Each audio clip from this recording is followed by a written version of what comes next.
तो कहानी की शुरुआत में हम सूरी को उसके लैब में देखते हैं, जो अपने भाई टिचाला की एक अननोन बीमारी का इलाज ढूंढ रही होती है। पर बहुत जल्द वहाँ पे उसकी मॉम आकर उसे बताती है कि अब बहुत देर हो चुकी है और टिचाला की अब मौत हो चुकी है। इसके बाद हम देखते हैं कि टिचाला को वकांडा के अनोखे रिचुअल्स के साथ आखिरी विदाई दी जाती है। अब यहाँ से सीन शिफ्ट होती है 1 साल के बाद का, जहाँ हम यूनाइटेड नेशन में वकांडा की रानी रामोंडा को देखते हैं, यानी कि टिचाला की माँ को। जहाँ पे सारे देश वकांडा पे इल्जाम लगा रहे थे कि वकांडा अपने वादे के मुताबिक वाइब्रेनियम को दुनिया के साथ शेयर करने में पीछे रही है। इस पर रामोंडा उन्हें बताती है कि वकांडा दुनिया की तरक्की में उनकी मदद करना चाहता है, पर कुछ लोगों के गलत इरादों के चलते उनका वाइब्रेनियम गलत हाथों में भी जा सकता है, जो कि पूरी दुनिया के लिए बहुत खतरे की बात है। इसके बाद वो बताती है कि कैसे उनके एक आउटरीच सेंटर पे फ्रांस के कुछ सैनिकों ने वाइब्रेनियम को चुराने के लिए उन पर हमला किया, पर ओकियो और उसके सिपाहियों ने उन्हें ऐसा करने से रोक दिया और वो उन सैनिकों को गिरफ्तार करके सबके सामने ला देती है। इसके साथ ही वो बाकी सभी देशों को वार्न करती है कि वकांडा ने जरूर अपना राजा खोया है, पर वो अब भी अपनी धरती और उसके रिसोर्सेज की सुरक्षा अच्छे से कर सकते हैं। इसके बाद हम अटलांटिक ओशियन में एक मिलिट्री बेस को देखते हैं, जहाँ कुछ वैज्ञानिक एक वाइब्रेनियम डिटेक्टर की मदद से ओशियन के अंदर वाइब्रेनियम की तलाश कर रहे थे। पर तभी अचानक से उनके ऊपर एक हमला होता है। ये लोग वहाँ अटलांटिक के रहने वाले थे और उन्हें टेलोकेंस कहा जाता है। उन्हें लगता है कि वो लोग वाइब्रेनियम को ढूंढने में उनके लोगों को भी खत्म कर देंगे, इसीलिए वो लोग उन पर हमला करके उन लोगों को मार देते हैं। वहीं हम ये भी देखते हैं कि उनके ऊपर गोलियों का भी कोई असर नहीं होता और वो बहुत जल्द हील भी हो जा रहे थे। इधर सूरी ने अपने आप को रिसर्च में काफी बिजी कर लिया था ताकि वो अपने भाई की यादों को भुला सके। तभी वहाँ पे उसकी मॉम आती है, जो उसे थोड़ा ब्रेक लेकर उसके साथ चलने को कहती है और वो उसे लेकर एक जगह पे आती है और उसे समझाती है कि उसका भाई अब इस दुनिया से जा चुका है और उन्हें अब सब कुछ भुलाकर आगे बढ़ना होगा, क्योंकि वकांडा को इस वक्त उनकी बहुत जरूरत है। और वहाँ पे रवांडा एक रिचुअल के मुताबिक अपना वो कपड़ा जला देती है, जिसे पहनकर उसने टिचाला को आखिरी विदाई दी थी। वो सूरी से भी वैसा ही करने को कहती है, पर सूरी ऐसा करने से साफ साफ मना कर देती है, क्योंकि वो अब भी हमेशा अपने भाई को अपने पास महसूस करती है। अभी वो लोग बात कर ही रहे होते हैं कि तभी पानी से निकलकर टेलोकेंस का किंग नेमोर उनके सामने आता है। वो रामोंडा से कहता है कि उन्हीं लोगों के चलते वाइब्रेनियम दुनिया के सामने आ गया और अब उसके चलते वो लोग उनके घर अटलांटिक में भी आ चुके हैं, जिनसे उनके लोगों को बहुत मुश्किलों का सामना करना पड़ सकता है। रामोंडा उससे कहती है कि पूरी दुनिया में वाइब्रेनियम सिर्फ उनके पास है, पर सूरी देखती है कि नमोर भी पूरी तरह से वाइब्रेनियम से कवर है। तब वो उन्हें बताता है कि वाइब्रेनियम का मीटियोर सिर्फ वकांडा में ही नहीं गिरा था, वो अटलांटिक ओशियन में भी गिरा था, जो कि अभी उनका घर है। नेमोर उनसे कहता है कि वो लोग उस साइंटिस्ट को पकड़कर उनके पास ले आए, जिसने उस वाइब्रेनियम डिटेक्टर को बनाया है ताकि वो उसे जान से मार सके। इसके बाद ओकोई रामोंडा से कहती है कि वो सूरी को लेकर उस साइंटिस्ट को ढूंढने जाएगी, पर रामोंडा उससे कहती है कि सूरी अभी बच्ची है और वो ऐसा कर नहीं पाएगी। पर ओकोई उसे भरोसा दिलाती है कि सूरी उसके साथ बिल्कुल सेफ रहेगी।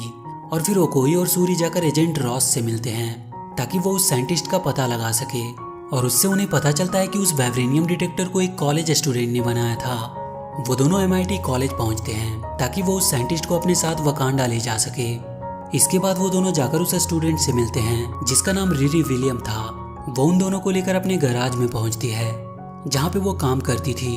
वो उन्हें बताती है कि उसने उस मशीन को अपने कॉलेज प्रोजेक्ट के लिए बनाया था, पर उसके टीचर ने बिना उससे पूछे उसे CIA को सौंप दिया।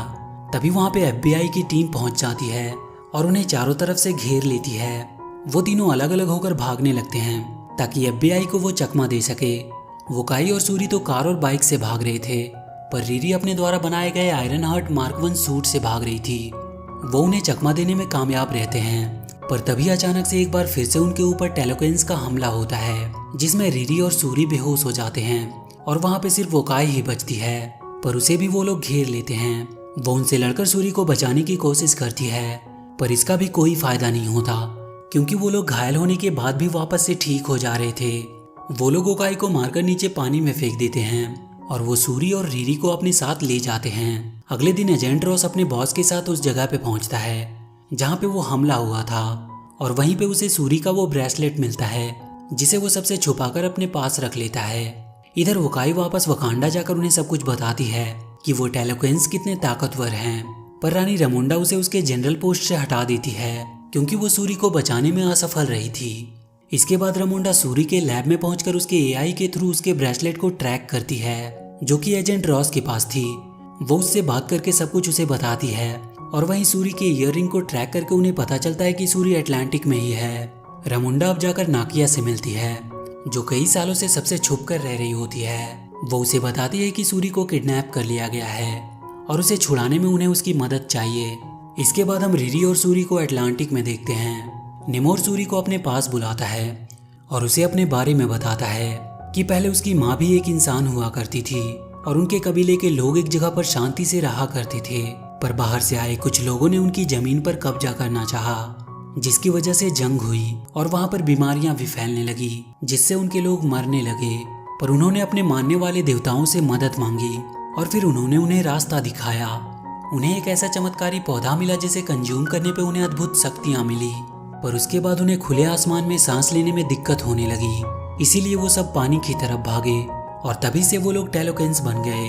और वहीं पानी में ही नेमोर का जन्म हुआ, पर उसमें एक काबिलियत थी कि वो पानी के बाहर भी आराम से सांस ले सकता था। उसकी माँ की एक आखिरी इच्छा थी कि वो मरने के बाद वहीं पर दफन होना चाहती थी जहाँ वो पहले रहा करती थी। और जब नेमोर अपनी माँ को वहाँ पर दफन करने गया तो उसने देखा कि वहाँ पे अभी भी वो बाहर से आए स्पेनिश लोग वहाँ के लोगों पर अपना हुक्म चला रहे थे। तो उसने गुस्से में आकर उन सबको मार डाला और फिर अपनी माँ को वहीं पर दफन कर दिया। वो सूरी को पानी के अंदर ले जाकर अपने लोगों को दिखाता है। वहाँ नीचे का नजारा बहुत ही सुंदर था, जो सूरी को काफी अच्छा लगता है। नेमोर सूरी से कहता है कि उसे अपने लोगों की हिफाजत करने के लिए उस साइंटिस्ट को मारना ही होगा, नहीं तो बाहर के लोग सब कुछ तबाह कर देंगे। इधर नाकिया भी सूरी को तलाश करते हुए उनके बहुत करीब पहुंच चुकी थी और वो सूरी के ईयररिंग्स को ट्रैक करते हुए उसके पास पहुंच जाती है और उन दोनों को वहां से वो छुड़ाकर भाग जाती है। बाहर वकांडा का शिप उनका इंतजार कर रहा था, जो उन्हें लेकर वकांडा पहुंच जाता है। रामुंडा सूरी को वापस पाकर बहुत खुश होती है। निमोर अब इस बात को लेकर बहुत भड़क चुका था और वो अपनी पूरी सेना को वकांडा पर हमला करने के लिए तैयार करता है और इसके बाद वो वकांडा पे चारों तरफ से हमला कर देते हैं। उनके बीच वहां पर एक बहुत ही खतरनाक लड़ाई होती है। निमोर अकेला ही उनके प्लेन्स को बर्बाद करने के लिए काफी था और उसी लड़ाई में रानी रामुंडा मारी जाती है। और वहीं निमोर उन लोगों को वार्न करता है कि अगर उन्होंने उनकी बातों को नहीं माना तो एक बार फिर से वो अपनी सेना को लेकर उनके ऊपर हमला करेगा और वकांडा को इस धरती से हमेशा के लिए खत्म कर देगा। अब सूरी वकांडा को बचाने की खातिर अपने अंदर ब्लैक पैंथर के पावर को ले लेती है और अब वो वकांडा की नई ब्लैक पैंथर बन चुकी थी। इसके बाद वो अपनी सेना को तैयार करती है और अपनी रानी का बदला लेने के लिए वो अटलांटिक के बीच में टेलोकेन से लड़ने के लिए पहुंचती है और वहां वो उन पर हमला कर देते हैं। उनके बीच लड़ाई शुरू हो जाती है और एक बहुत लंबी फाइट चलती है। लड़ाई करते हुए सूरी को नेमोर की कमजोरी का पता चलता है। वो देखती है कि नेमोर को उसकी पावर्स पानी से मिलती है और पानी के बाहर होके भी उसके अंदर कुछ मात्रा में पानी रहती ही है। इसी कमजोरी का फायदा उठाते हुए सूरी उस पर अपने द्वारा बनाए गए ड्रायर का यूज करती है और वो किसी तरह उसे हरा देती है। वो उसे जान से मार देना चाहती थी, पर तभी उसे उसकी मॉम की बात याद आती है और वो नेमोर को माफ करके जिंदा छोड़ देती है। नेमोर और उसकी सेना हार मानकर सरेंडर कर चुके थे। इसके बाद वो सब वकांडा वापस आ जाते हैं और अब वकांडा का नया राजा अम्बाकू को बना दिया जाता है, क्योंकि सूर्य भी इन सब चीजों के लिए अच्छे तरह से तैयार नहीं थी। और वहीं हम नेमोर को अपने लोगों से बात करते हुए सुनते हैं। वो कह रहा होता है कि अब वकांडा के ऊपर बहुत सारा खतरा आने वाला है और तब उन्हें हमारी बहुत जरूरत पड़ने वाली है और हम उसी मौके का फायदा उठाकर उन्हें हराएंगे। इसके बाद हम सूरी को देखते हैं जो नाकिया से मिलने जाती है और वहीं वो भी अपने उस कपड़े को जला देती है जिसे पहनकर उसने अपने भाई टिचाला को आखिरी विदाई दी थी, क्योंकि अब वो जान चुकी थी कि उसे सब कुछ भुलाकर वकांडा की देखभाल करनी होगी। और इसी के साथ ये मूवी यहीं पर खत्म हो जाती है। तो वीडियो अगर अच्छी लगी हो तो please do like and share the video and please subscribe to my channel and press that bell icon.